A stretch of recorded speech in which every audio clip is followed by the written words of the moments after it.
Hello, ladies and gentlemen. Welcome again to Rogue Thinking. I'm your Rogue Meister. Interesting title. I'm your Rogue Meister, Sanford Khan. I'm also an economic consultant and business author. A lot of this will be lesson number 2 entitled, actually a short video, lesson number 2 entitled, How Competent is the Federal Government? There'll be an interesting quote from the late Milton Friedman. A lot of these presentations come from an ebook I wrote a short while ago that's on Amazon in Kindle. This is just the cover of it. Let's see if I can get it right. This is just to let you know in case you want to get it. It's called Rogue Thinking in the Age of Herd Mentality. Rogue Thinking in the Age of Herd Mentality. It's available on Amazon in Kindle for all of $1.99, about the price of a Starbucks cup of coffee. Anyways, let's get into the meat of the subject and the short video. How competent is the federal government? Again, a quote from the late Milton Friedman. It's actually a funny quote. This is the exact quote. I'm going to read it because I want to get it right.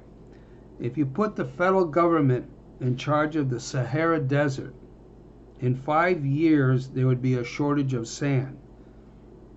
Continuing. And you want the federal government to be in charge of your medical care? Are you nuts? Are you nuts?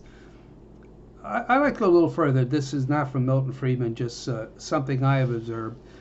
In the Biden administration now, and actually before the Biden administration, some members in Congress, actually a lot of members of Congress, have pushed to have the student loan debt canceled or greatly reduced.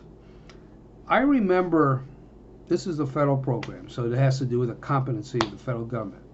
I remember when this was established during the Obama administration, and I also remember very clearly how it was sold. It was sold by the Obama administration, including the president and others in the administration, that this will be a real money maker for the federal government. As Cuba Gooding Jr., the actor Cuba Gooding Jr. said in one of his movies, I think it was with Tom Cruise, I forgot the name of it. Remember that famous line? Show me the money. Show me the money. No, you can't be seen. The money can't be seen because it's a real money loser. The federal government's going to have to eat hundreds of billions of dollars. So how incompetent is the federal government? They're not. Be careful. You want them to be in charge of certain aspects in your life? Go ahead. But chances are they'll screw it up, and they're not that competent. Anyways, I appreciate it if you could pass this video on to others, and as always, subscribe to my YouTube channel. I'll see you again. Be well and be prosperous. Bye now.